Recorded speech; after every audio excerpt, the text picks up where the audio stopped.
get ready, get ready. My co-host better come on the show, come on the show, come on the show. It is Monday.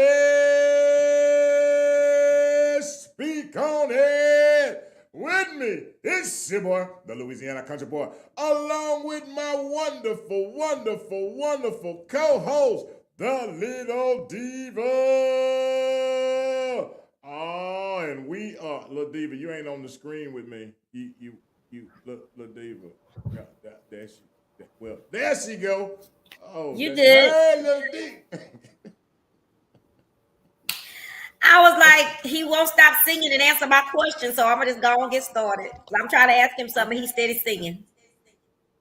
When you heard me singing, you wasn't. I was telling you singing, and I was like, you just singing. I said, you ready? And you kept was on singing. I said, okay, well, I guess that means he ready. You was in the. You was. I hear that echo. I was like, that don't mean I can't hear you. Well, I can't hear you. I heard you. But I can't hear you. You couldn't hear me, you mean? No. You know now they're gonna hear me twice because you're wait. You hear the echo because you have the microphone on? Is there a mic? Is there echo? You didn't hear, so you're not hearing me. You're hearing me later. You got a delay then. I do. When I'm talking right now, it went off. Okay. Nope, there it goes. So when I talk, it comes on after I've said what I have to say. Oh, really? Because I mean, and it's loud, so the audience can hear as well. There's an echo. I don't even hear echo. It's not an echo. It's a delay to where I hear your microphone. When I stop talking, your microphone has me talking. Oh, I know why. I figured it out. Hold up. Wait a minute. Let me get a toy up in it. Wait. Sorry, guys. He be trying to play with these contraptions. Wait, I got it. I get it. I got it. Hold on. Y'all hold on. I got a toy I can play with. Can I hear you now? Wait. Here we go. Hold on just a second. Ooh, I got a toy.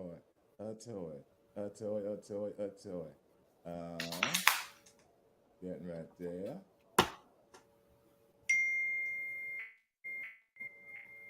Yeah. How about now? Testing. Nope.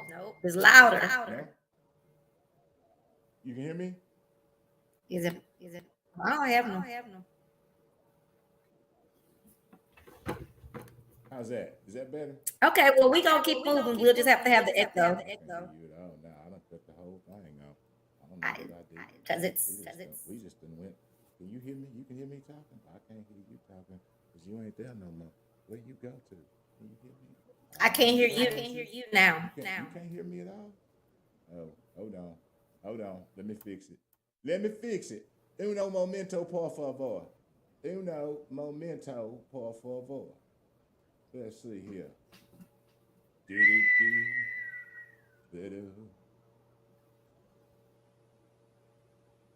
I bet you that did it. Wait. Oh, you know what? Let's just do this right here. Let's just do.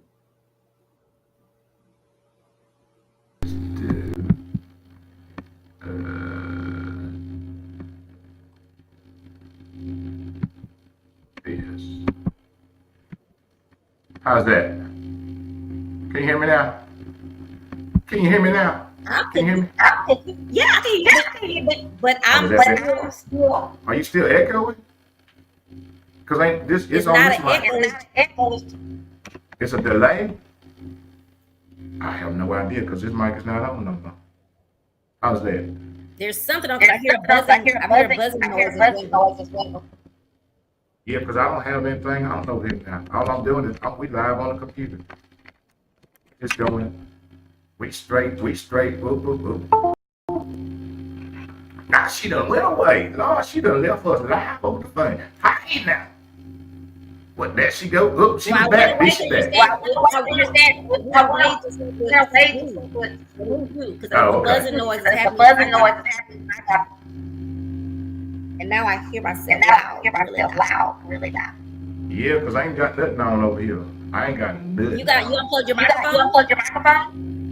Mm-hmm. I ain't nothing. Oh, I don't know. I ain't nothing.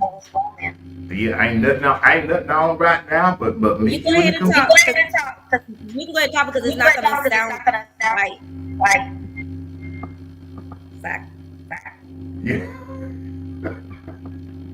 So go ahead. You get started. Oh, That's gonna be.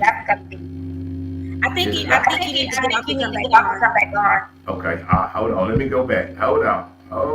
Let's see here.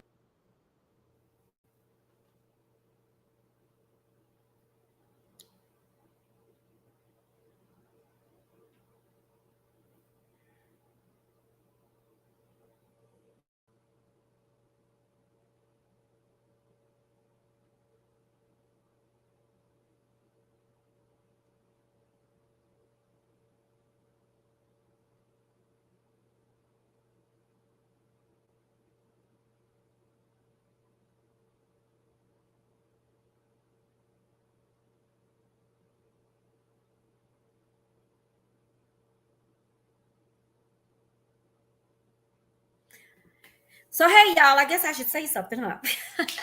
I didn't think he was gonna leave that long. So welcome to Speak On It tonight. I'm gonna get started. I'm distracted. So we're having some technical difficulties.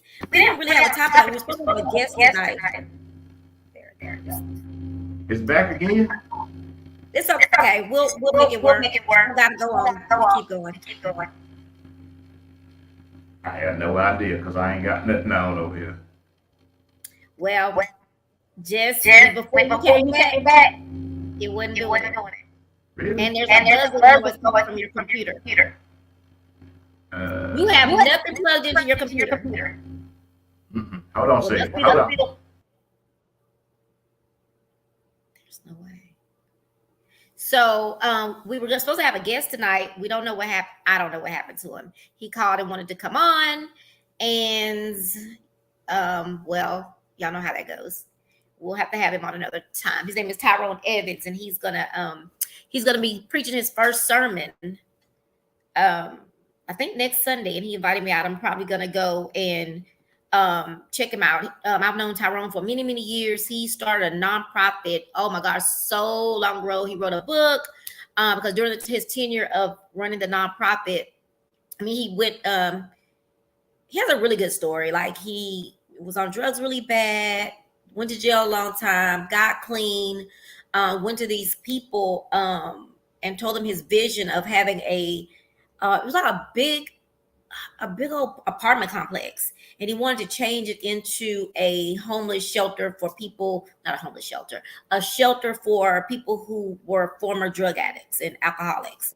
And he did do that. They gave him the money, like thousands of dollars they gave him on his vision.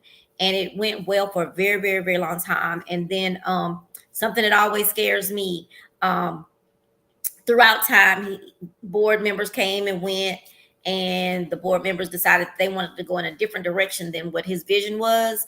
And part of their vision was to retire him. And so that happened. And then he moved and he started dancing. You know, I swing out dance. So he was a part of my swing out dance community. And then what else about Tyrone? So Tyrone wrote a book about his life. It was really, really good book. And anyway, now he's had some medical issues, all kind of stuff. But he texted me the other night to say he was doing his first sermon as a minister and was inviting me out. And I was like, well, hey, you need to come on here and talk about it with us so we can let people know that you're going to be preaching your first sermon so we can come out and support you. So that was going to be show. He's going to come back. It's either going to be on this show or on the Chat with Trina show. Country Boy is in the he's in the green room. I'm in the green room. Can you hear me now? There you go. Yeah. I told you. It wasn't none of this stuff. You know what it was? What's in that? The background, I took the echo. I unchecked the echo, so that's what it was doing. So yeah, I'm learning this. You're so smart. I knew you figured it out. look, y'all. I'm sorry. You know, old country boy ain't that smart, but you know, I'll be trying to figure it out. You figure everything out. You got us where we can go live at these events and stuff. Now you got us. Well, you know what my mama used to say? What she say? Look, that chicken one feather at a time. Eventually, they ain't gonna have none. Well, see, I was told one of my mentors, I say, how do you eat an elephant? One bite at a time. That's it. Look, I'm gonna tell you, that's so funny. I heard what you was talking about, but I told somebody that at work, they didn't even get it. What's that? I told them, I said, how do you eat an elephant? They're like, ooh, I just got so much to do. I said, how do you eat an elephant? They said, well, I said, one bite at a time. I mean, that's all you can do. Take a little bit at a time. Take a little bit at a time. Funny. But, hey, I heard what you were saying. Now, I was laughing in the background a little bit when you were talking. Because if y'all don't know the country boy, sometimes his brain be like all over the place. She was talking about our wonderful guest that was supposed to be here, and I was looking forward to it. I really was. But when she said what his name was, y'all know I thought about that movie. Oh, I haven't seen it yet. Oh yeah. I thought about that. I almost watched it yesterday, Country Boy. I don't know why it just does not look like I want to see it. Well, let me say this, and we'll talk about something serious. Cloning Tyrone. We don't have to talk about something serious. Why we gotta talk about something serious? All right, you right. Cloning Tyrone, in my opinion, is a prime example. If you look past and you really think, it is what goes on in this country. It is basically Tyrone is each of us. Each one, we have been cloned to be just that, to think within our neighborhoods, you know, whatever it may be, you know, whether it's the drug dealer, the pimp, the hustler, you know, it's cloned in each and every neighborhood. If you really think about that, in each and every neighborhood, there is one of this. Tyrone is just us. We get inside of this. We get on this hamster wheel, per se. We get on this hamster wheel, and we're just repeating the same patterns over and over and over and over again. Tyrone is us. You know, and unfortunately, on that part about, you know, the clone, that's just the old country thought when I saw the movie. I was like, huh, wow. Okay, so I'm gonna have to go watch it because I don't. Yeah, I mean, you just got to watch it. You are not a good synopsis teller. Well, I mean, Tyrone, you know, clone Tyrone. I mean, it makes I'm gonna go on and make myself sit and watch. I'll probably enjoy it, but it just looks like one of those movies. I like movies, but you seem like you got something out of it. So maybe it looked like one I wasn't getting nothing out of it. Okay, yeah, I'm gonna watch it. I thought it was one of those silly movies. I don't like silly. It's a if you go into it with an open mind, it makes you think. It really makes you think outside of all the Okay. So you know, I don't know where you got that from. You say we gotta go serious because I ain't ready to go serious. Well, I meant like serious, like because I was gonna talk about the fact that what you gonna talk about today? Well, no. I was hoping. Tyrone, if you out there, would you please come on the show? Oh, you was hoping Tyrone? Tyrone not coming because I text Tyrone today, so something must be going on because that's not like him. That's why I understand this, y'all, and listen, Mr. Tyrone, I'll tell you this. When you have my prayers and my support, old country boy has been sitting in the seat where you sitting. Trust me. And I do understand. Can I throw a plug? I'm gonna throw a plug. Can I throw a plug? On the 16th. On the 16th, on Wednesday, August 16th. If y'all are interested, and I hope my co-host comes and joins me, I have 3 wonderful ministers, men of faith that are coming to talk. Yeah. I am so excited. Now you know that I'm on the spiritual journey. But boy, I get in be cursed or something. So now I'm gonna let you have that one, and I'm gonna watch. Listen. See, now you got to hear you know, country boy don't never have no topics, right? Right.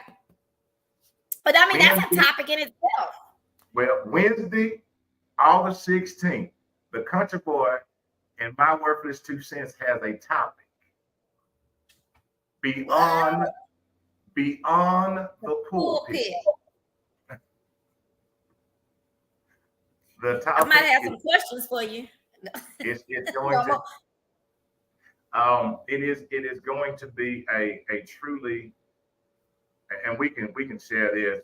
It's going to be a truly look inside of ministry, and I'm going to say this inside of, and it could be woman street, but men a street. When I say that, it's getting outside and understanding that the people, men, women, whoever they may be, are people first.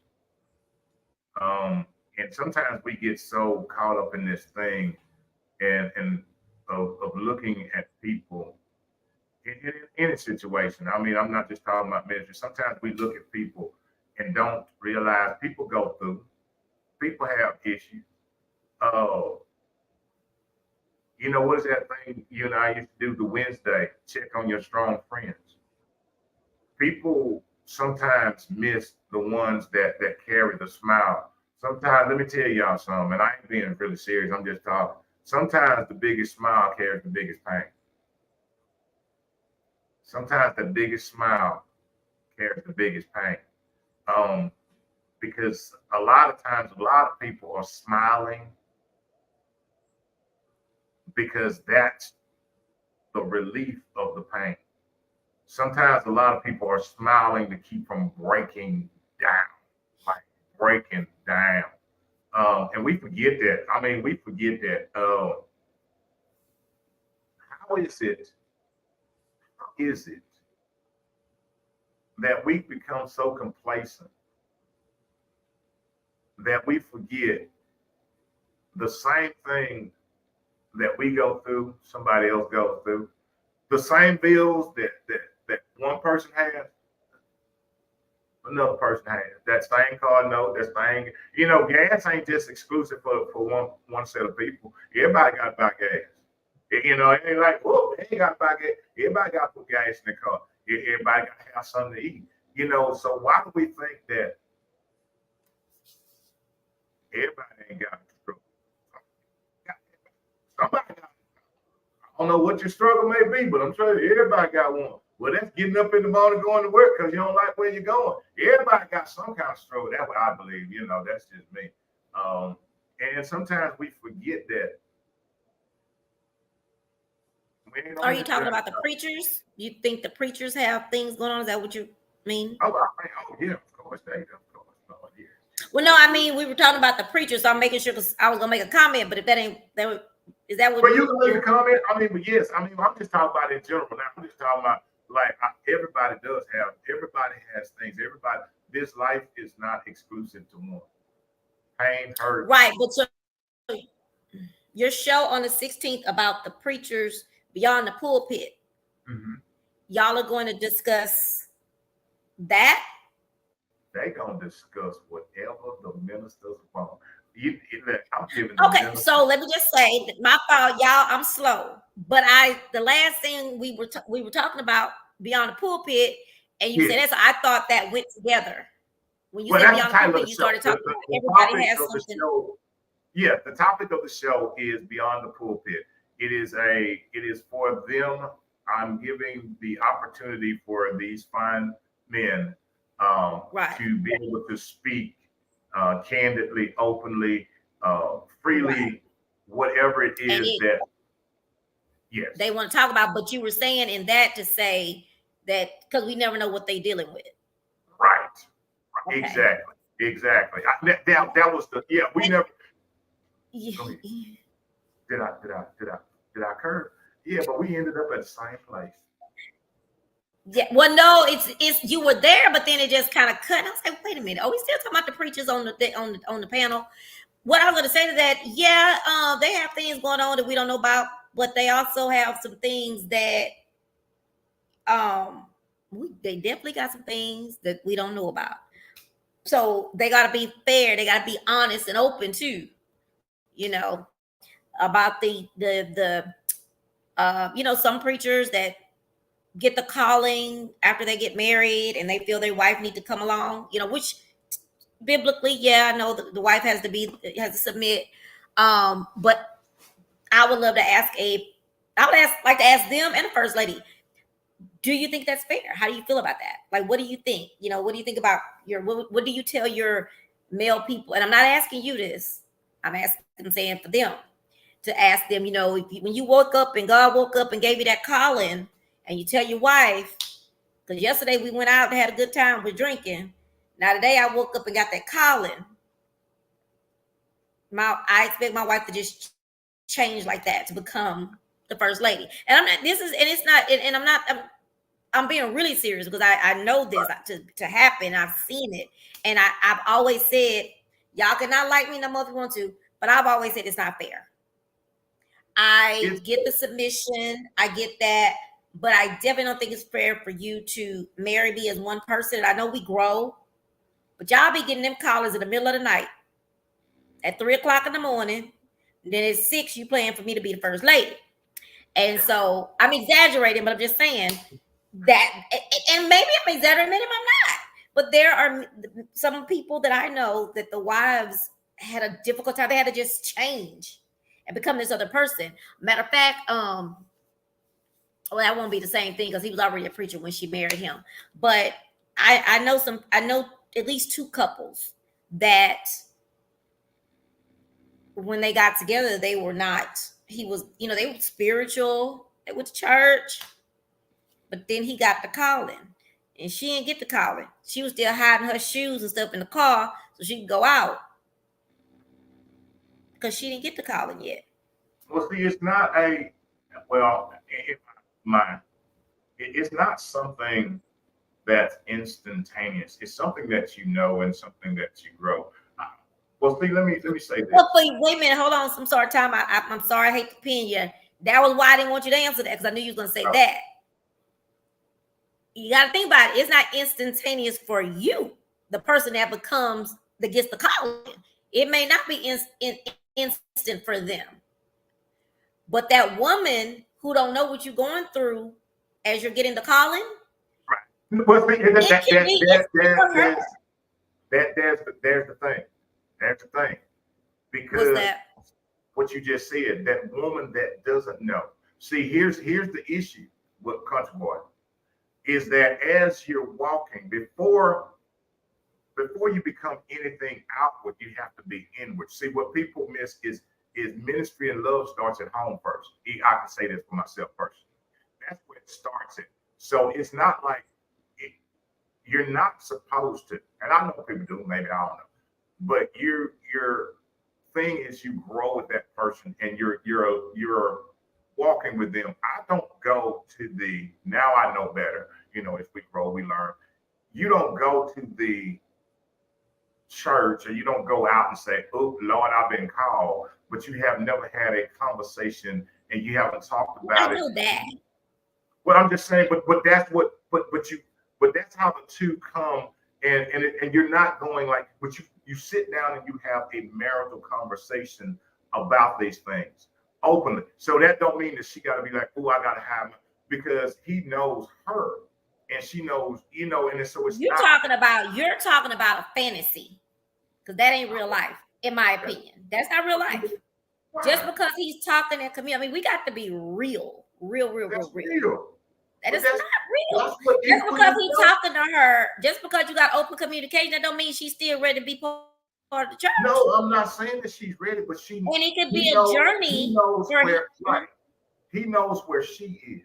So he's not pressuring her to be somewhere where she's not ready to be. Yeah, that's your life. But I'm talking about these people that I know. It was pressure because he got the call. And Miss Julie, thank you, because you know some people like this I'm talking about. I'm talking about real life stuff now. Just real life. Well, I mean, in a fantasy world, yeah. Oh my gosh, man. Wait a minute, wife. I've got the calling. I want us to follow this journey together, and I want you to follow the journey with me. And we're gonna follow. And I know that you don't know, you're not ready, but this is the direction that I want to go. And wife says, Yeah, because she's supposed to be submitting. Yes, I can do that. I support you in what you're doing.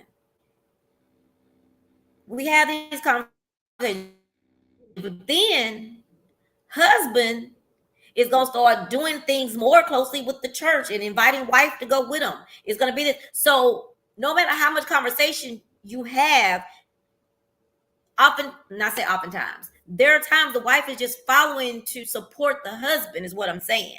He's got the calling. She wants to be a supportive wife, and then she gets caught up to where she loses herself because really that was not, it's still not where she wants to be. And now she done found herself meeting all these preachers. She with the preachers' wives, they hanging out, they doing whatever it is that they do with the preacher wife life, but she's unhappy, she's depressed because this is not where she want to be. She hiding her shoes and her going out clothes in the trunk. And you see, I keep saying that, so you know I'm talking about somebody for real, for real. You know what I mean? No, she doesn't have to go to every. Somebody and Candace said that she doesn't. No, she doesn't. It's not about the functions. It's not. That's not what I'm saying. I'm not talking about functions. I'm just mentioning as examples different things that he's starting to go to, and of course he's gonna want his. I mean, he gonna want his wife to go with him now.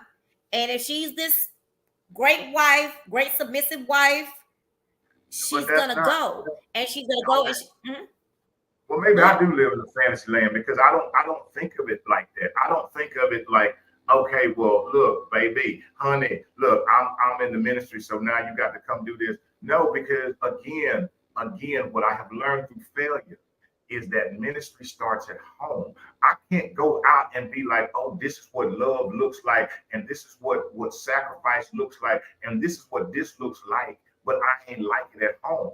It's you lead there first. It's I have to minister and be the head and the lead at home first. And I have to. I want to clarify that when people say that's first, not what I said. No, you don't think that I'm saying? No, I read that. Let me clarify something. When someone says first lady, it's just me personally. My wife, whenever she would never be the first lady. She would still always be the only lady. She doesn't have to be that's that thing where it is a joint. You are joined. That is a real, what you are joined together. First is about home. First is about taking care of the family. First about making sure your wife is covered. You can't go out here and be, if she is uncomfortable, that's no different for me. If my wife is uncomfortable being around some folks, then why would I insist on her being around some folks, whether that's church folks or club folks? For me, it's the same. If or just regular folks, I just use club. It could be anybody. Right. I'm just saying, or just whatever it may be. If she's uncomfortable somewhere, why would I want to make her feel uncomfortable so I can feel comfortable? That's not what partners do. And that means you're going to be a fabulous, wonderful, perfect husband. Okay. I ain't gonna be perfect. If you can do that, I say that's a perfect husband. I don't know no perfect husband because I know ain't no perfect wives. But I was trying to give you someone who's not, and I don't want to say you're not real. You're real. You're my friend, so I know you kind of got, you on the journey. Everything that when you came back and said, what did you say? And I asked you, is that not what I said already? Well, anyway, you said you're not gonna take her where it's comfortable. So are you saying when you go to her and tell her that your calling is this, and this is the direction you want to work together to move towards this direction, and as a family you want to grow spiritually closer to God to where you can become a man of God and preach at the church in the pulpit? Now, y'all, let me just tell y'all, I ain't there yet, so all my terminology ain't right. So just bear with me. So what if she says, husband, I love you, but that is just not the journey that I can go on. So you gonna just stop your vision and not do the ministry? No, see that goes with more. What that goes with is a lot of things, not just the little things. That is about deeperness. And when I say deeperness, That is before you even get there. You know something about this person and where they are, because you're not supposed to just not only see a person where they are, but you can see some kind of growth or see if that's that thing. Can I, no matter what, I'm gonna be with this person. That's that. I don't just see this person here, but I see a. When we talk about seeing a future with someone, you seeing growth with someone. That's no different. Is what is that thing? If she has never, we gonna move ministry. We just move. We'll move going out. If when you started in the relationship, you two just sat at the house. Now all of a sudden she's gone and she's grown. Now she's got some friends or whatever, or he's got some friends, and now they go out to different functions. Ain't have to be nothing to do with clergy. Doesn't have to be with church. They have functions. Okay, so what? Now does that mean like, okay, so she now likes to be social? So social, what that thing? Socialist or socialize, whatever. So does that mean same thing? I think we same thing. So she likes to socialize. Now she's becoming social. So now does he say, well, no, I don't know. How do you manage that? Because it's a thing about growing. I often talk about this. My thing is this: is I truly believe relationship-wise, learning. This is the thing. Whole country boy just learn, still learning every day. Is that you grow as an individual, but you grow together as a unit. Collective growth and independent growth. And they both all feed each other. And you support where another one's going. And no, I might not want to go to everything, but I'm not going to sit up here and be like, I ain't finna go to nothing. Because you, for me, not doing that or cutting it off, you're stunning your growth. So it's not about forcing, but it's about both leading in a comfortable way and feeling, okay, well, you know what, I'm just not comfortable in this setting. And being understanding, just because I'm comfortable around my cousin Boo Boo, who like the, I'm just saying, I'm just throwing Boo Boo out there. My cousin. No, I guess I'm just saying, I think the topic kind of curved to where we comfortable at, because that's not what those were just examples. I'm just period point blank. We were talking about preachers beyond the pulpit. And all I would say was, and let me just read some of these. Let me read some of these comments real quick, and then I'll get back to what I'm saying. So I want to give it a break for a minute. Let's see. So Candace has said that doesn't mean she has to go to every function. Somebody else said I'm not first lady material, and we Candace mentioned that we deal with that in media. I rarely mix my personal life with business. That path is not their path, but right. Definitely true. I'm an entrepreneur, but I do not force who I date to go down my path. We should have separate journeys than a combined journey. I agree. But let's just say for me, I've dated people that I know I can't date people who are insecure. You have to be. I'll tell this man at I work at the door in Chicago, I'm real. And this guy, he always like, I'm always seeing you in pictures. You'll be hooked up with me. And I say, that's a club owner or that's a singer or something like that. And he said, see, I just couldn't date you. I said, no, you couldn't, because that means you're insecure. You got to be a strong, secure man to deal with me. So no, I'm not going to go nowhere with I'm not going to be with somebody that if I say hi to somebody, I got to answer questions when I get in the car. I'm not doing it. I've done it, not doing it no more. I don't want to say use the word social. I don't know what word it be. I'm a social promoter, whatever it is I do. What did my daughter call me? I forgot. She gave me a new name. But I know that I shouldn't be with someone who can't accept someone. I took a picture with somebody one night. Y'all ever heard of the Red Cat Jazz Cafe? Legendary guy that owned the Red Cat Jazz Cafe. There was an event for old school club owners. I was there. The person I was with ran to the restroom. Well, I had a straight shot from a picture and a conversation. He just happened to be in the bathroom. I went and took the picture. He comes out the restroom and said, oh, you waited till I left and went to the restroom to go take a picture with this man. See, no. So when she says that about not combining the two, man, you just really can't. You go do your thing, I do your, and we come together. We come together afterwards or something. I'd rather have somebody that can understand what I'm doing and whatever. So back to the pulpit.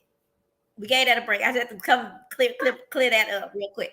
Back to the pulpit. Yeah, and working in, you know that you and I've had that conversation about working in different industries that are social, it takes a secure person. It takes a secure person to deal with, knowing a lot of people, especially of the opposite sex. We talk about that all the time. But Well, back to the pulpit. But I think learning Mm-hmm. years Mm-hmm. of that me, it is my duty to make my mate feel secure so she doesn't have to be insecure. When I say that, is that every time I have to make her feel that again. That's where That's my job for me to make you secure. No, You no, secure on your own. I'm talking. I'm only talking country boy. I hear you. You think that's your job to make a woman? I think you should make her feel comfortable. When I say secure, is to not allow the insecurities that there may be. That's why when I was reading a comment about I'm not first lady, that's why it's always for me. If I had her, baby, you ain't first lady, you only lady. At every point to be able to. And you know what I told you about that. I gotta cut you off on that. You know what I told you about that? I'm just saying. I said it sounds like a line. It sounds like a line. Oh, baby, you ain't the first lady. You the only lady. And you might be telling the truth, but it sounds like a lie. What I'm saying, but it has to be, the words of anyone have to be followed up with the actions. I'm only speaking from experience. Again, learning this. It has to be followed up. If I know that in the beginning that there were some things that bothered her, if it was the slightest things, then I'm not supposed to expose those things. I'm supposed to dispose of those things. It is my job to dispose of that. So that's not ever a thing for her when she's feeling that. If she's feeling that, well, you know what, these people, I'm not going to give more attention, speaking from experience, I'm not going to give more attention to the outside than the inside. Because that's when, if there's already something there or a crack or some insecurities, maybe it's a little bit, maybe she had a baby and she's feeling some type of way. Personal experiences, is that my job is to make sure that she feels secure. Maybe she's feeling like, okay, I don't feel the prettiest today, but here you are over there with a 50 million people that you want to take pictures with. My job is, before I take 50 million pictures, let me take this one good one. I mean, yeah, but again, but I'm just saying, you can take a picture. Like, I'm just saying, when we as men understand our duty is first, before the pulpit, before the board, before the officers meeting, before anyone else or anything else. If we have secured someone and what they call that thing, is vetted. If we have vetted somebody through the vetting process, and we have one, our thing is to make sure that what they said, what it took to get them, that's what you got to do to keep. So flip it. So what about the women and the men? What about the men? Because you meet men. Think about abuse. And I'm not saying men don't get beat up, because they get beat up too. But women, you can vet that man. You be good to that man. But a narcissist is good at what you just said. A narcissist would say just what you said. Oh, baby, you ain't the second lady, first lady. You the only lady. They would say that. They're going to tell you everything they want you to hear. And that's the thing. They're going to vet you. And this could be a narcissistic woman or man, but they're going to know all what you just said. They're going to find all of that out about you so they can play that role. So I guess I'm just saying, I know what you're coming to, because we talk offline, but I guess I'm just still saying that sometimes the things that seem like I'm trying to talk about was not perfect. Just like we talk about the pool, going back to the pulpit. I think maybe I didn't communicate what I was trying to say right way, or maybe I'm talking too fast. All I was saying, trying to say was, it can be, I used tomorrow you wake up and you decide you want to, that was really just I was just exaggerating. It could be 10 years. I've been married to this woman for 20 years. I know her, she know me. We had kids gone. But now I've got the calling. I love my wife. My wife loved me. We rolling, we doing this thing together, and she is supporting me. She's been submissive to everything. I'm making sure she's comfortable. Hey, do you want to go? If you don't want to go, you don't have to, which I think the wife will probably feel obligated to some sense to go. You don't have to go, babe. I'm going to do this. But you don't feel that there's going to come a time where she's going to need to be there when he's there with the preachers and their wives. You don't think she needs to represent? And I'm just asking. To where you say, I think you just keep it real. Again, that's the thing. That's what I'm trying to tell you. That's keeping it fake, though. That's keeping it fake. Like because what you're saying, if you're trying to make somebody go somewhere so you look good again, then you're keeping it. No, that's not what I mean. So I'm just saying, we need to go because all of them are there. We need to be there because if this is the preachers and their wives, okay, I'm gonna flip that. Then take out the preachers. Okay. What do you think about single women going? A married woman, I was going out with single friends, and we've had this conversation before. I don't think there's nothing wrong with it, but same thing. If he's the preacher and it's not, I don't think that's being fake. If the preachers and their wives are going to dinner, here I come without mine. And that might be the little bit of old school I have. Here's that thing: if my spouse, my wife, the first. Then you shouldn't go. That I go home to, if she doesn't feel comfortable going, what's my first responsibility? It's not them. My first responsibility is not them. It's not what they think. It's not what they're going to talk about.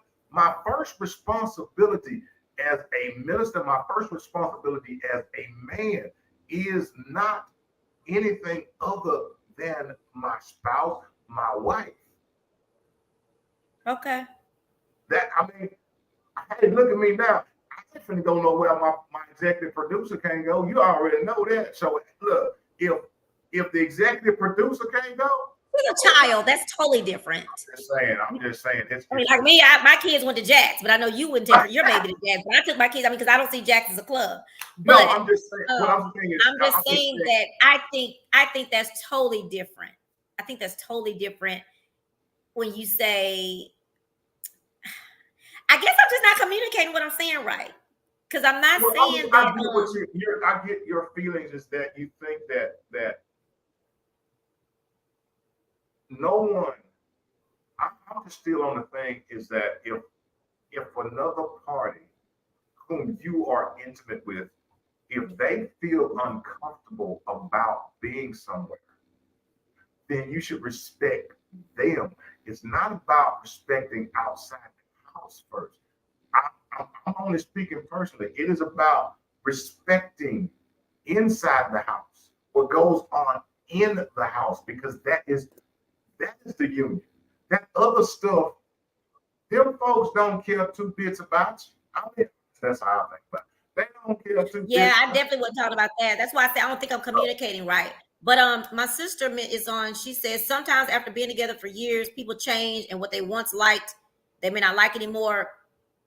But the individual has to do what makes them happy. She meant, if they both like doing something, one may grow away from the other. And I get that too. I'm just more so talking about, and maybe it's just me, but the pulpit world and the regular world, that's totally different. I mean, if you keep saying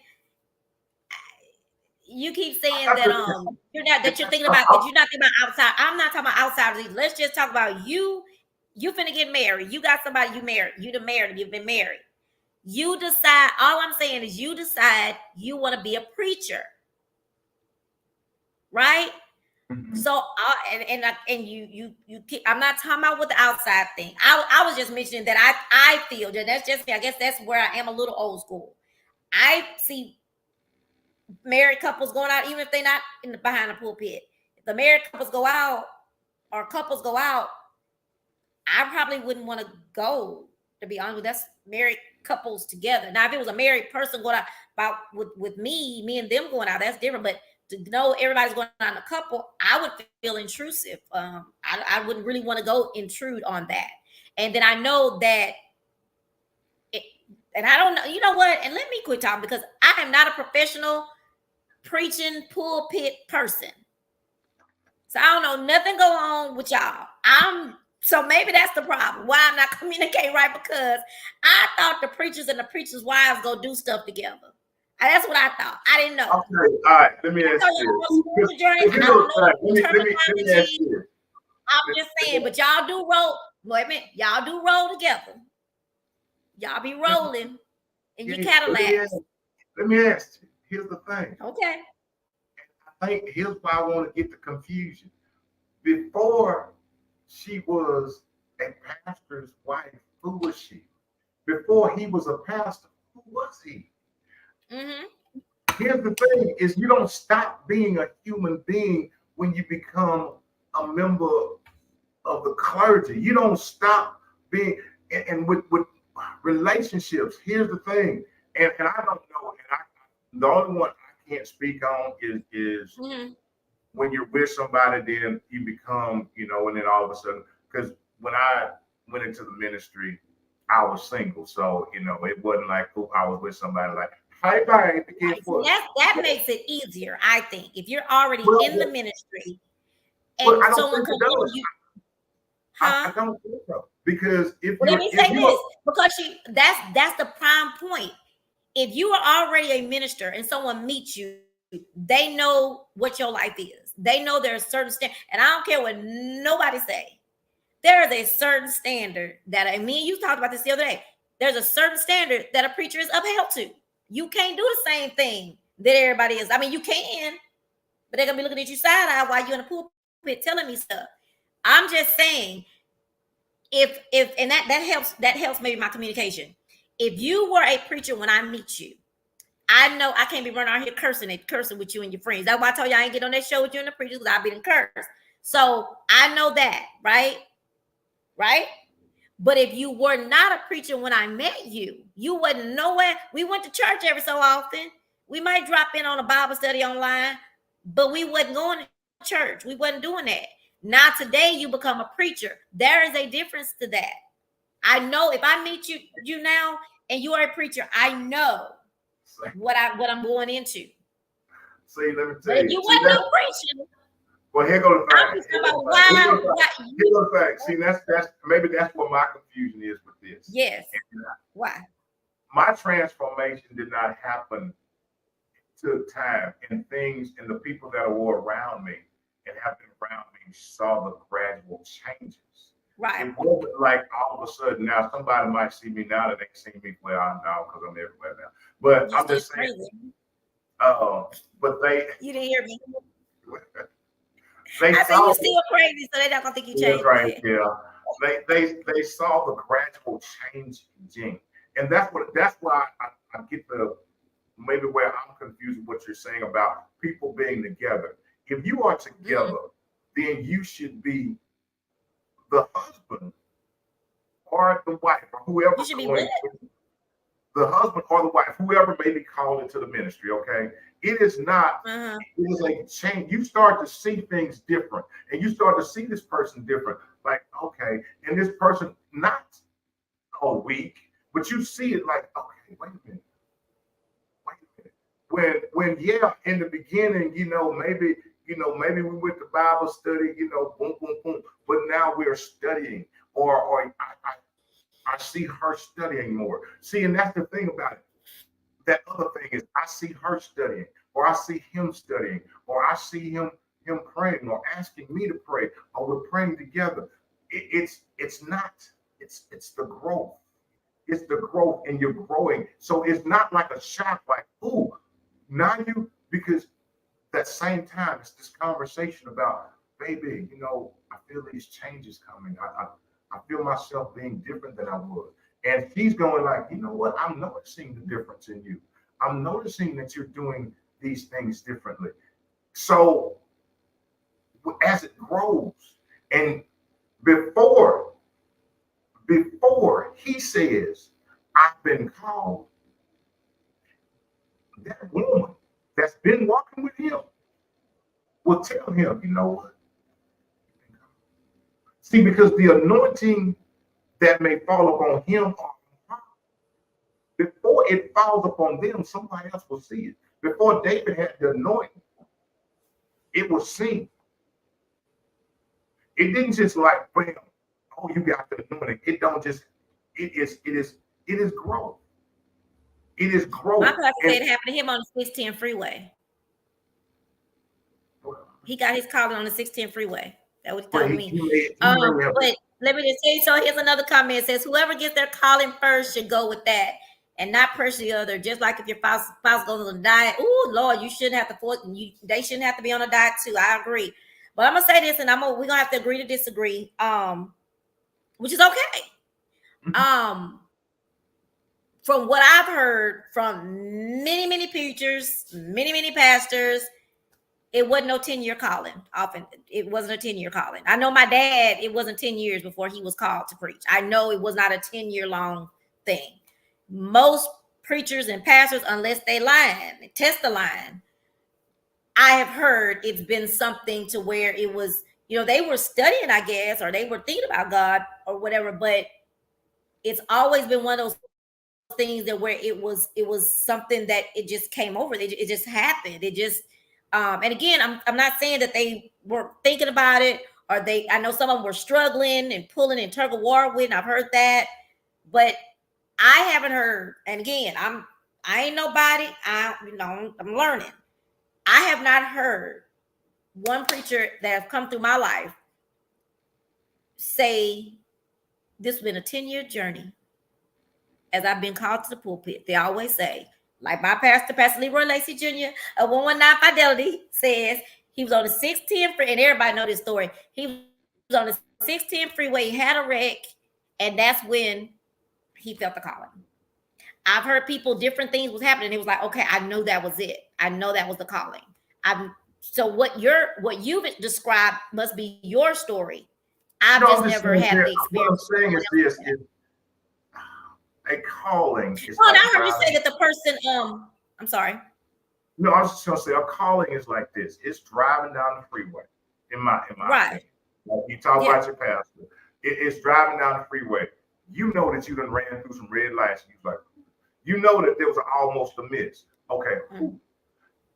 But you know at one point, at this stoplight right here, when that car almost hit you and it almost nicked you, he was like, because you've seen the signs way before.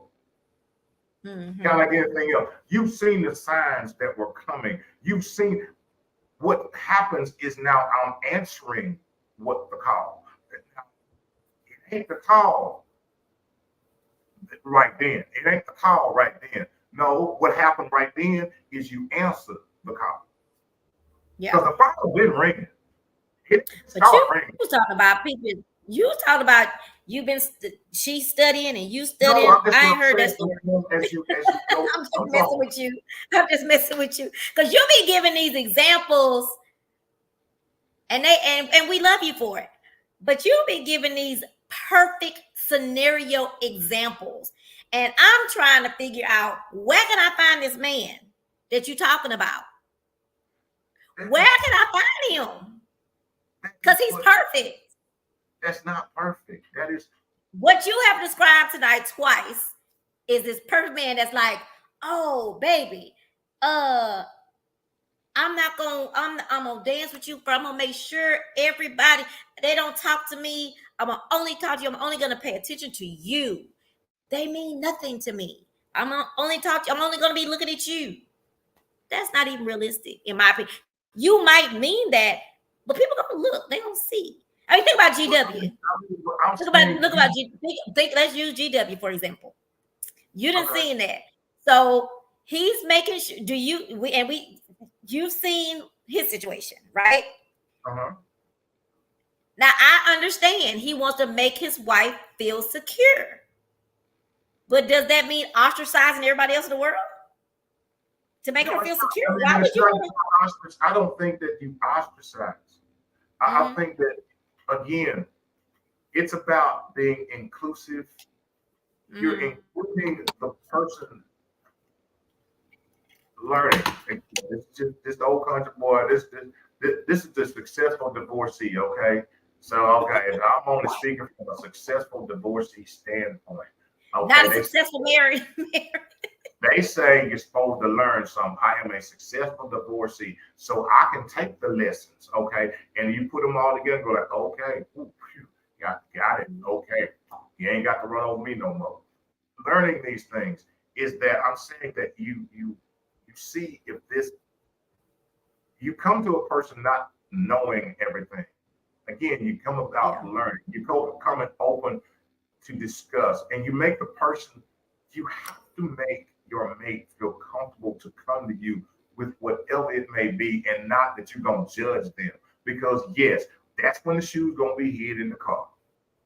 Okay, that's when the clothes going to be in there. That's when they're going to be, old country boy got plenty of stories, okay?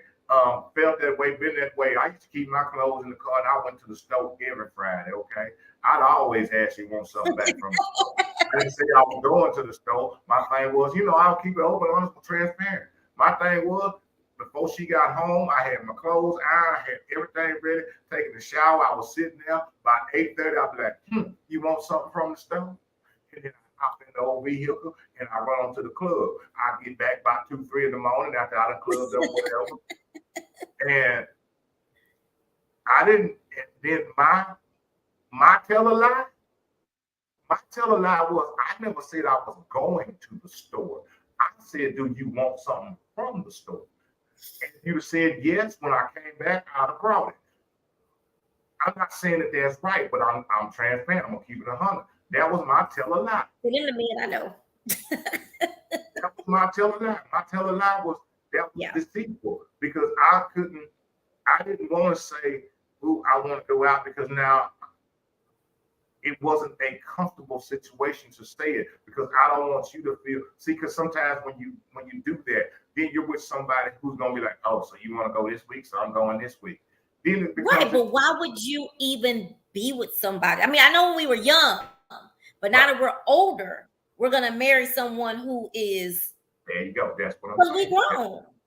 That's what I'm saying. That's why what you see here is the product of being successfully wrong. So now I'm working on learning. I'm learning. I've taken all that in, and it comes differently. It comes with being open, honest, and transparent. I don't just talk open and honest and transparent. It's for real. When you say and you make a person feel, not that you know everything, but you want them to feel comfortable to come and say, you know what, I don't feel comfortable with this. And it's not like, well, why don't you feel comfortable? Well, you should just try. Because whatever reason that they don't feel comfortable, guess what? When they say they don't feel comfortable, if you make them okay with that, the next thing will happen is they'll tell you why they don't feel comfortable. The testing of the water is all experiences are different. I just don't want you to have this fantasy because you are successful. Oh, I'm gonna live in it. Oh, I'm gonna live in it. I'm gonna be 90 years old. I'm just saying that even all that you just said is great. Again, that's in a perfect world. But even if you I think I'm thrown off at that, making people comfortable. Yes, you need to make people feel. I do feel that you need to be able to make sure that you're doing your part. But you can't make an insecure person who's really insecure become secure. That's not your job. You can't do it. They need to go lay on the couch. Well, no, I'm not saying. I know you're a counselor, so they can probably lay on your couch, but I'm just saying. Well, I'm saying what happens is you don't expose their insecurities. If you know a person if something makes a person feel insecure, you don't keep doing that. You don't keep picking at that sore. That's not love. Love does not keep picking at the sore of someone that's hurt, and you know this is a place that they're hurt or a deficiency they have. That's not love. Love is supposed to cover that. That's love. Love covers whatever that is. That's love. If if going over here again, if this has made me feel uncomfortable for whatever reason it is, I'm not gonna go in your face. I'm gonna go where you just stay. That's pecking at that scab. That's not bringing two people closer. That's actually pulling them apart. That's what God said. That's not what the idea of marriage is. Not having a spouse to push them away or to push them down and well, just do your thing. That's not what it's about. This thing, for me, in my opinion, this is whole country opinion, is yes, make them feel. If you say you love with your mouth, then you show it with your actions. A man should cover his wife and his family. Cover them. Even if I don't like it at the moment, my job is to cover, not expose it to the world. Not to be like, oh, well, I'm going to just go over here. Baby, you don't want to go? Fine.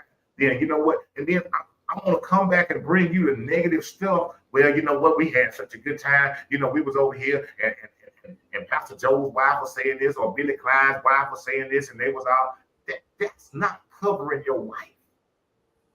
That's not protecting your spouse, because now you're hurting the very one you say you love. Just experience. And that might be my perfect world. That's what I've learned. The reality of it, if you want it to work, if you want something to work, that's the key. You gotta want it to work. You gotta be willing. That word you said earlier is sacrifice. Sacrifice. He for she for he.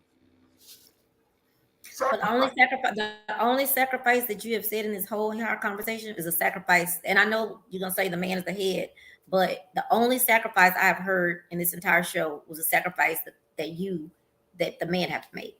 And I don't think that's fair. I mean, I started off talking about the woman have to sacrifice, but now we end up with, we got to make sure she's secure. We got to make sure if she's not secure, if she got issues, we got to make sure we care about that. I mean, how do you even enjoy your life? I mean, like, I'm hoping that when you're dating, you find things out and you don't marry someone. Right. And that's just me now. Right. In this, but when you're dating, I hope when we're dating, I think we got to watch for them things, because I don't want to go out and be unhappy. I don't want to be unhappy. I don't want to be with nobody. I got to explain every 5 minutes something too. I don't want to have to get in my car and argue with nobody. I don't want to do that. So saying all of that to say, I think everything you're saying sounds really, really good. I do. I think it sounds good. Sounds great. But I think both sides have to make sure they healthy in the head and okay. And you just don't need to be marrying people or getting with people that's not, unless that's what you choose to do. Then that's the person that you like. You enjoy them being narcissistic, and you enjoy them. Some people think that's cute. I have a guy friend. He dated somebody one time, and she told him that she felt like he didn't love her because he didn't hit her. He said, well, you ain't gonna never feel love because I ain't gonna never hit you. So, because that was what she was used to. So some people, I don't know. I just think that, and it's time for us to get ready to roll out. But we have to agree to disagree. I did get several of your points. I do understand, and I received several things that you said. I've had lots of experience with, can I say idiots too? But those are things I'll be watching for. I think I'm doing something a little different. My journey is a little different than yours in trying to seek what I want. Mine is not trying to find somebody perfect. And I don't want to, and I know that because I feel like if I find somebody that thinks they're perfect, that's what I've gone for before. People who had money, people who thought they were perfect, who all this stuff. Right. I don't want to marry someone that thinks they're perfect, because I ain't perfect, and we need to both be. I have a shirt that says "perfectly imperfect," perfectly imperfect. That, and we can both be happy, help each other in certain things. But you can't go out marrying somebody that's, I mean, you can. Somebody's just so insecure that everywhere I go, I have to figure out how to make sure this person is happy. If we go to Jack's, I got to make sure, oh my God, I'm going to take a picture with her, but I got to make sure, you sure you're going to be okay? Well, I'm going to go say hi to Keon. Okay, well, I'm going to go say hi to John. Well, let me go say hi to me. You going to be okay? I'm not doing that. I'm sorry. I mean, that may be bad. No, I totally agree. No, I'm not saying. I want to be able to be with someone who understands that you Right. go over there and whoever you talking to, I'm gonna talk to whoever, because we leaving together and we both have a social. For me, we both have this social thing that we enjoy doing. Everybody know we together, and yeah, it's gonna be people try to come in and get what you got, but hopefully y'all are solid. I don't care about you talking to them, as long as I know that we get in the same car, going the same direction to the same place. I'm good. I'm not gonna go out, and I've been there, done that. I'm not gonna go out here trying to make you make me uncomfortable, trying to make sure that you're comfortable, because you will probably never be comfortable if you are already insecure. Right. And that's me. I totally agree. You know, I had a. Let me see if I can remember it. And I'm going to post it. I'm trying to see if I can get the words right. We truly start to enjoy this journey called life when we stop. Let's see here. Let me see. I'm trying to remember.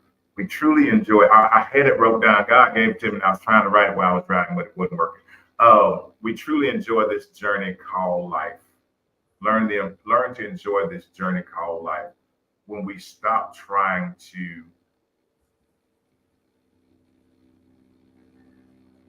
please others and embrace ourselves. Yeah, it sounds about it. It sounds like I've seen that quote before. And it's a beautiful thing. I mean, it's not about going out and pleasing others. It's truly about, and it is about self. I mean, in this walk, it's about self. For me, it is learning and acknowledging that I have a role. I have a role to play. I have a position to play.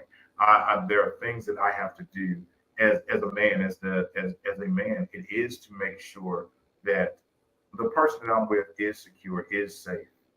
And that means that some things I have to sacrifice for the greater good. That's what it's about. It's the greater good. No, I'm not talking about, every, I'm going over here. I get that. But I mean, like, no matter where a person is every once in a while you go back, even if you're out in an event, you go back and you check and you say, hey, you good? Yeah. And they be like, yeah, I'm good. I'm over here. But it's that where you make sure both people should make sure the other ones are okay. And I wasn't saying that all that. Yeah, I agree with that. Hopefully we sit at the same table. Right. And what I'm saying is this thing is an hourglass. Remember, we talked about the hourglass. The hourglass is just that. When I'm pouring in these things to give her that reassurance. And that's what I'm talking about. And that's what it should be. We should be there to reassure each other. Because that bond should never, there shouldn't be any cracks in it. That bond is there. It's solid. That's why the two people are there.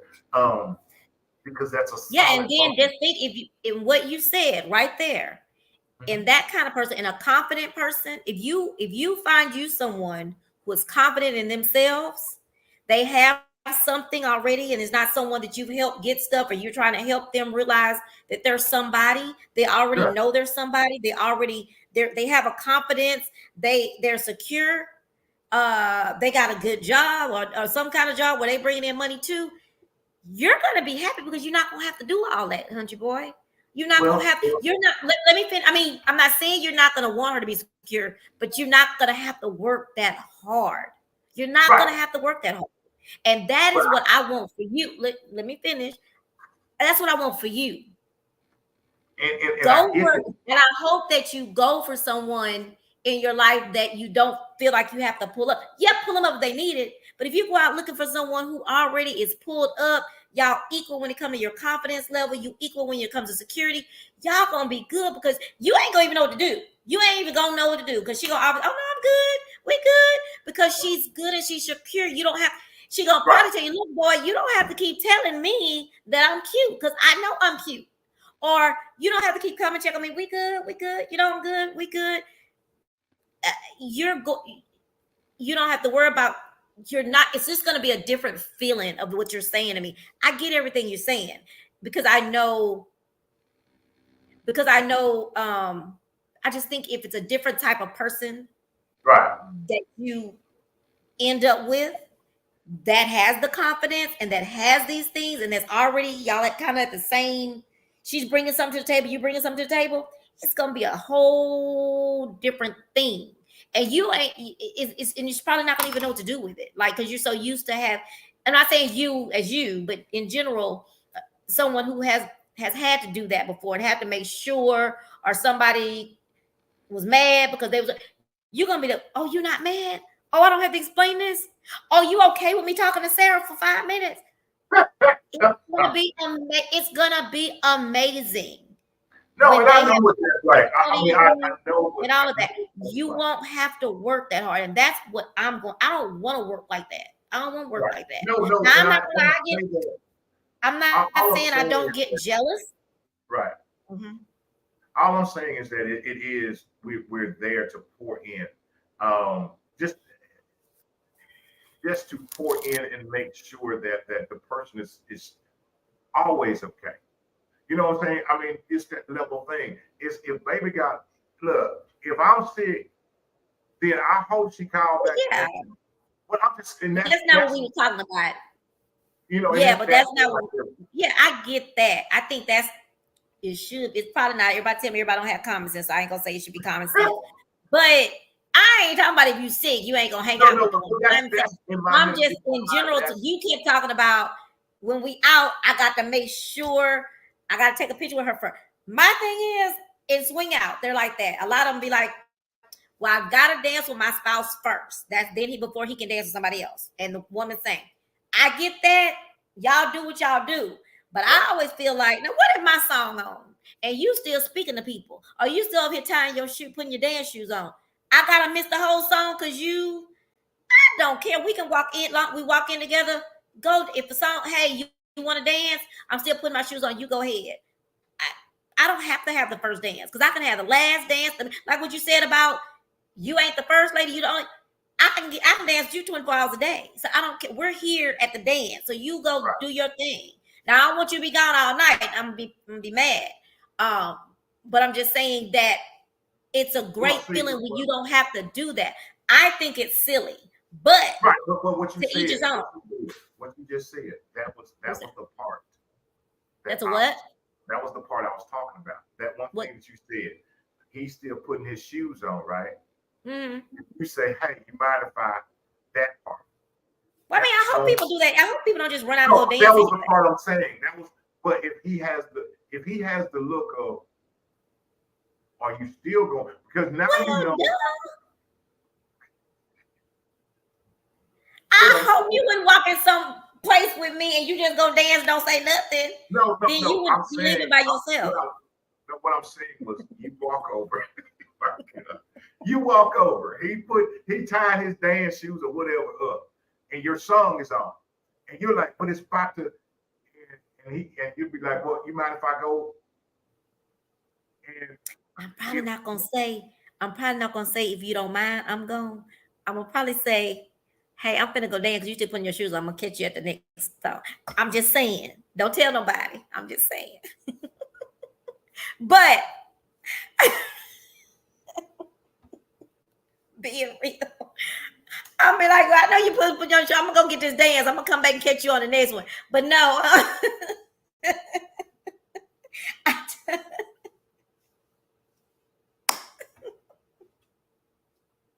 Don't tell nobody. Anyway, I did not get to say the funny stuff I wanted to say earlier, but I love this. This was a great conversation. I think it went up and down all over the place, but we still stayed in the line on the freeway. I'm so glad we stayed on 610. Right. What you gonna do? You saying what you gonna do with me? Right into the end, and then you just went right. I drove right on off the cliff. So I have got to say this. Okay, this.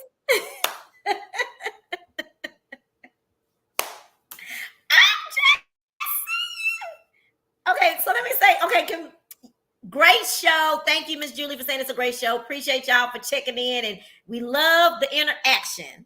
But I gotta say what I want to say at the very beginning of the show, because I don't know how we got from talking about August and Wednesday, August the 16th. Don't y'all forget to watch the Louisiana Country Boy. Oh, August 16th, I get my first new money. That's why August 16th stay in my head for that reason. But anyway, Country Boy got the preachers coming on August 16th. Don't miss it, because he's gonna be talking about Beyond the Pulpit. Now, I'm not gonna be on the show because, like I told y'all, I'm on this journey, so I'm not there yet. I'm still growing. I don't want to say the wrong thing. Just like you don't want to talk to the politicians, we gonna do it. But I'm gonna be on the chat, because if you don't ask what I need, I'm gonna be on the chat. So y'all tune in next Wednesday at 8 still. Why you looking, got your hat, Ace Deuce? I'm trying to get the car off the cliff. So what I want to say that was funny at the beginning, well, it probably ain't funny to y'all, but have you noticed that when you park, that the lines are a little closer? They're not wide enough no more. I think the people that's painting the little yellow lines, I don't think they measuring the line, the space no more. Have you noticed that? I think they trying to get more cars in the parking lots and stuff. Probably so. Them lines are too little. Do you agree? You don't know? Try it tomorrow. Go park in the parking lot tomorrow. They're making the lines closer. The other thing is, I believe it. Huh? I do. I believe that. I definitely believe they're trying to get more cars in there. And the last thing is, I don't know what the pastor's name is, but you know how you get when your wheel lines up with his wheel, right? Guess who had that on they? Guess who had that? It was just like that. It was a little bit different. Chili Bill Smith posted that yesterday. Did he? Thank you, Chili, for watching the show. No, but his was said a little different. I think he quoted somebody else, but he said that yesterday on one. He does morning quotes as well, and he posts Sunday quotes, morning quotes, one of them quotes, time quotes. But so I just want to say that to you today. Chili been sneaking on here. I got to tell Chili about this show. So my biggest thing was the parking line. That's what I want to kick off with, these parking lines that are driving me crazy. Oh, Lord. Making me what? I don't know. I mean, I don't ever pay no attention to no parking line. You should pay attention when you park. You don't be close to you don't see yourself close to the line. Same place every day. Ain't no lines. I go to the same. Oh, y'all don't have no lines in your parking lot? Mm-hmm. I go to the same three places every day. Oh. Yeah. So now when they change them up, I'll let you know. But they're them, and ain't none of them be paying nobody to strip the parking lot. So. Okay, so y'all, that is the end of Speak On It for the night. We went. I was trying to keep up with the time today. We went. Well, we didn't go too much over because we started late. We did. But it's okay. This was a great conversation. I really enjoyed it. Tyrone Evans, I'm gonna hunt you down so we can get you on the show because we want you to come on and talk about your first sermon, which won't really have that many days because I believe it's Sunday. If not, we're gonna catch you after your first sermon and get you on so you can talk about. Tyrone, tune in Wednesday. Oh yeah, on the 16th. Yeah. I tell Tyrone to tune in on 16th. But yeah, so y'all, thank y'all for tuning in. Make sure y'all go to youtube.com/chat with Trina. Make sure y'all subscribe. I need these subscribers. Also, I'm having a party on the sea cruise. I'm gonna need y'all to come on it. We have fabulous entertainers. Dominic Hammonds, the violinist, who's awesome. He's actually in London right now playing. The city band, well, not the city band, the band, the live band, the city. They're They're also going to be on. And then we have Lil Daryl, the comedian, who is hilarious. He's going to be on. And then Chicago Stepping. We're going to have some Chicago Stepping people on there teaching y'all how to Chicago step. There's going to be a masquerade party. It's going to be a lot of fun.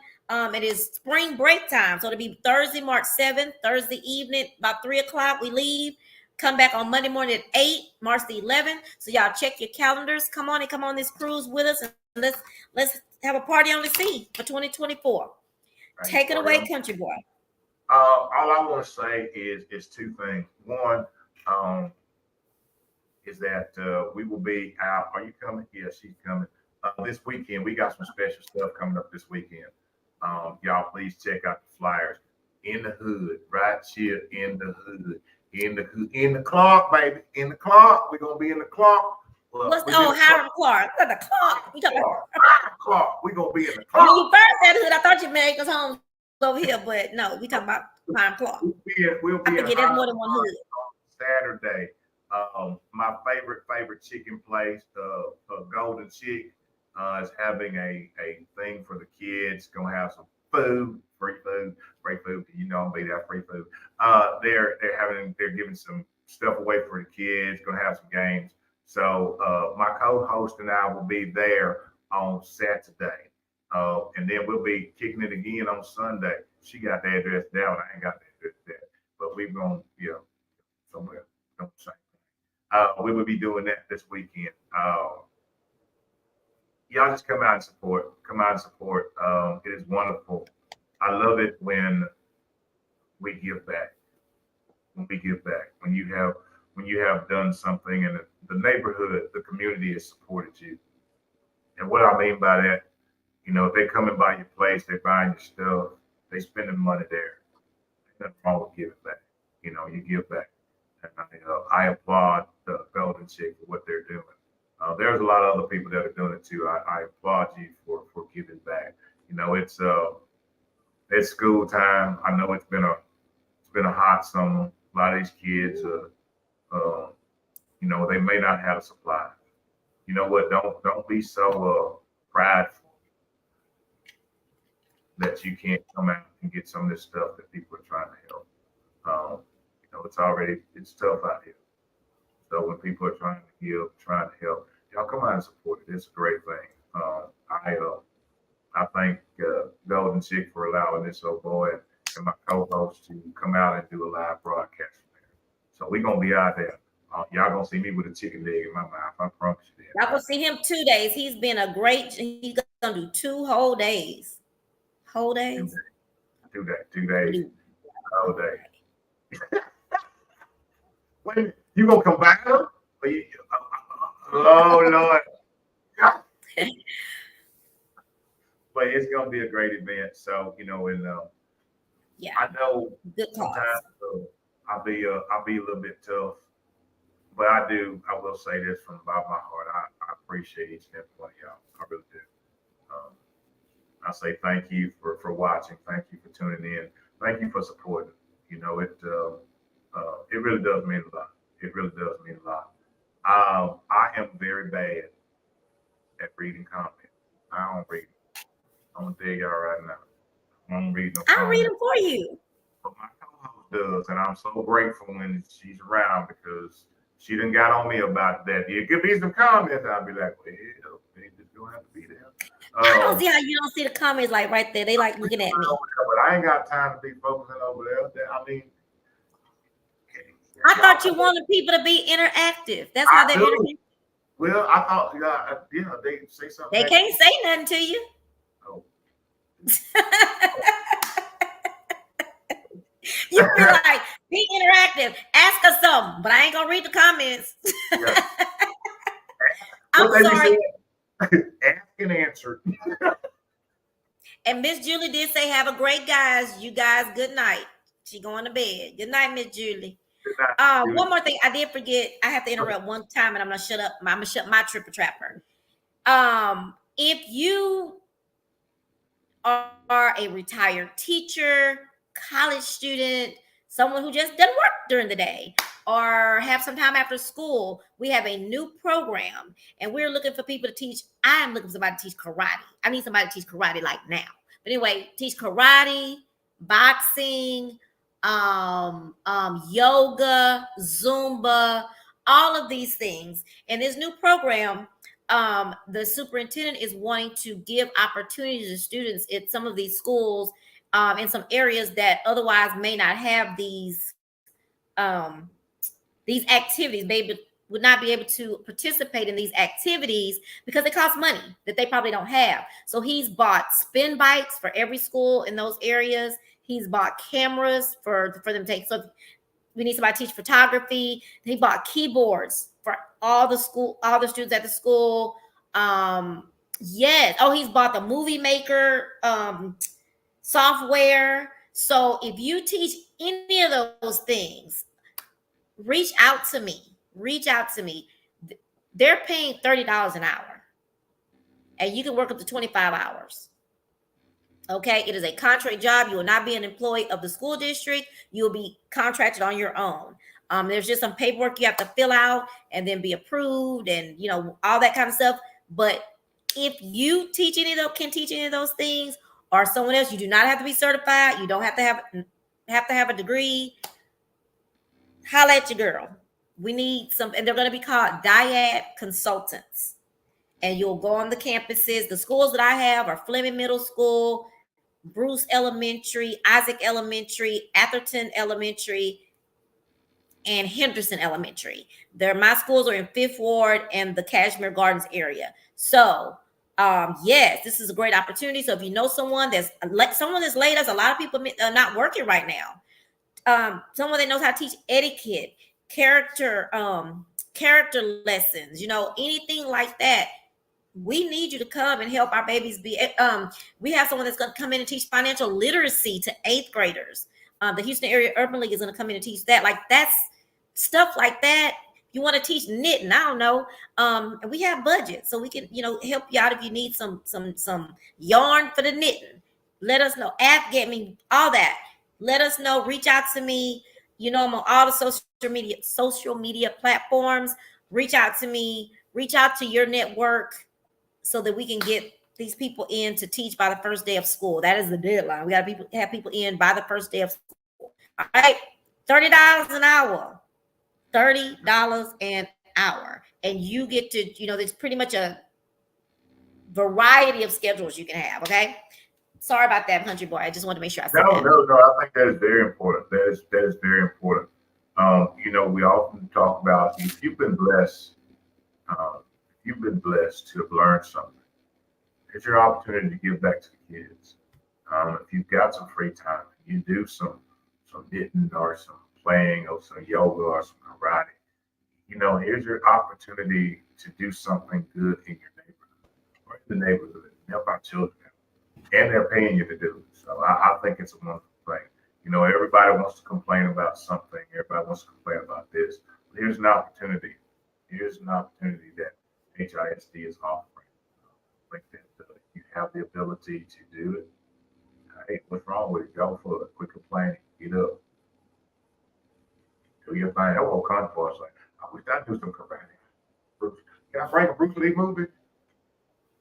No. All right. So y'all see how to teach Mario. Huh? See too? What the church?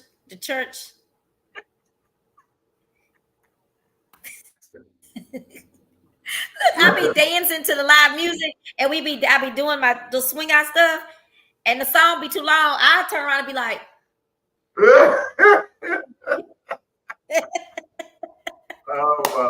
I do.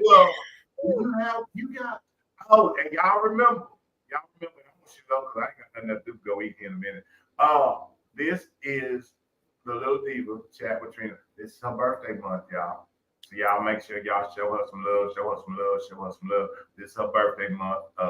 She's gonna be out there. She's gonna be out everywhere, y'all. So y'all catch her out. Y'all see her. Throw her a star, throw her a wave, throw her a kid, throw her cash out, throw all that, Tell a person to subscribe. That's a big old birthday present. Somebody subscribe. So yes, this is the little. I like gift cards. She like gift cards. So y'all heard it. So y'all support my co-host. She's doing wonderful things. So I am very honored. Birthday. But anyway, I said I forgot it was my birthday month while we was on here. I said everything else. I ain't said nothing about my birthday. Thank you, co-host. You got my back. Thank you. Oh, we ain't gonna say nothing about that. But and she'll have guests this month for her birthday. She is doing wonderful things. She is, and we have some guests coming at some point to join us. We gonna do it big. We gonna be bigger than Oprah and Stedman. Oh, they didn't have a show.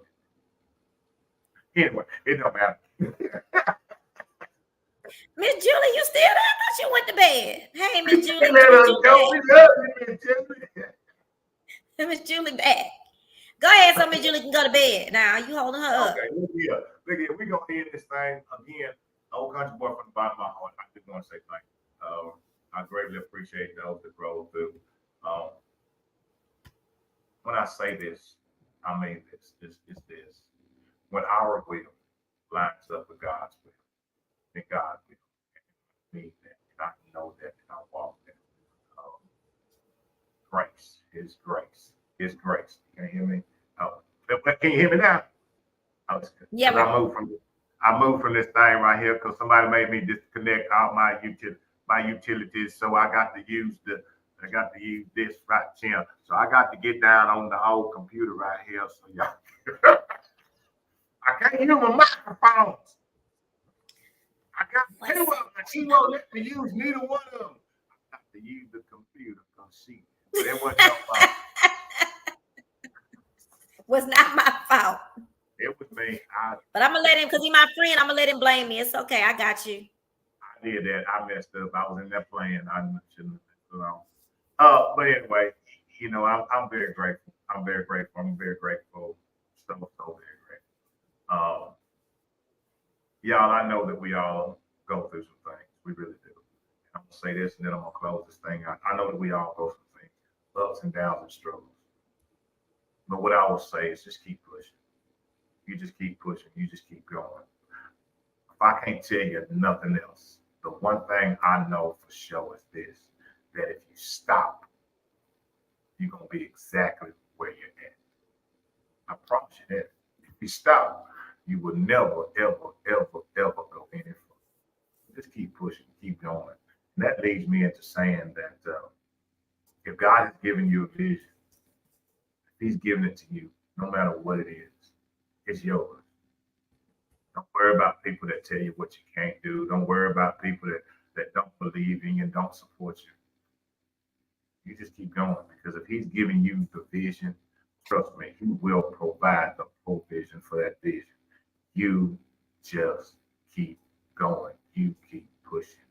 Don't stop. And understand this, that we right here that speak of it, the little Diva and Louisiana country, what we believe in. We truly, truly, truly believe in you. Lastly, but not least, before I shut my triple trapper and gets on up out of here, I'm gonna say this right here. Look here. If you woke up this morning and you popped open your eyeballs and you looked around and you didn't hear nobody say the words, and if you was rolling throughout the day today, it wasn't as hot as it was, but it was still kind of hot outside. And you were sweating, and you wiped the sweat out your eyes, and you cleared out your ears, and you still didn't hear. Well, look at here. It is 9:59 on the Monday with the Louisiana country boy and the little on Diva. A Monday night. He got us up at 9:59. And it's almost her news time. That's why she's trying to get up out here. Live at 10. If you ain't heard it today, you're finna hear it right now. Look here, from the bottom of our hearts. We love you. We love you. And we love you unconditionally. There ain't absolutely nothing that you can do about it. We thank y'all so very much for tuning in. We will see y'all Wednesday because she'll be back Wednesday. I'll be back Wednesday.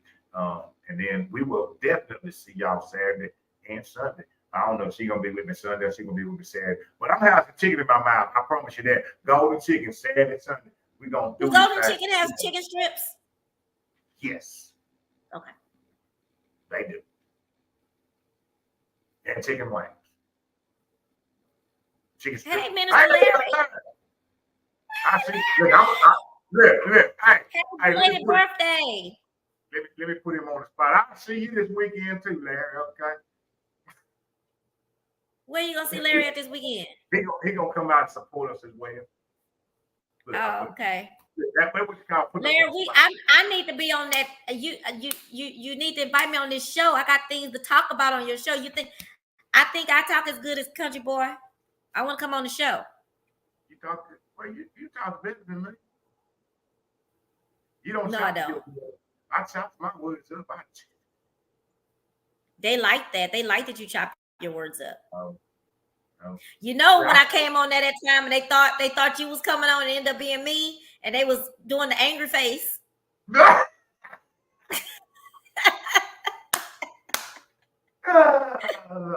Y'all ain't my angry face at me. I was like, why are they doing the angry face at me? What did I do?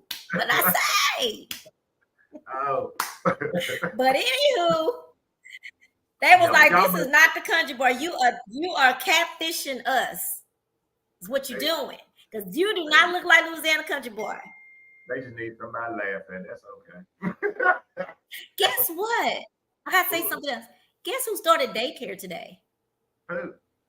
Courtney. Oh. Courtney started daycare. It's on now. All right. It's gonna happen for real. Look here, we're gonna get up here. We thank y'all so very much. We thank you. Y'all have a wonderful night. We will see y'all Wednesday. We will both see you Wednesday. And definitely check us out this weekend. Golden Chick. Saturday will be on South Post Oak. Sunday, I don't know. My side of the world. Where's it gonna be at? Ain't that? You said uncle. You told me. I don't know. You better check with me because don't have me. You need to find the instruction. What's the dress code? You always say, what's the dress code? We're gonna be eating chicken this weekend. We're gonna wear our shirts. We're gonna wear some shirts. You're gonna wear your shirt. I'm wearing my shirt. Right, there it is. Speak on it. I'm gonna get my sister make me a bigger shirt. All right, y'all. Good night. Miss Julie, thank you for staying up with us tonight. Good to hear from you, everybody. Huh? You ran the show. Oh, whatever. Good night, people. We out here.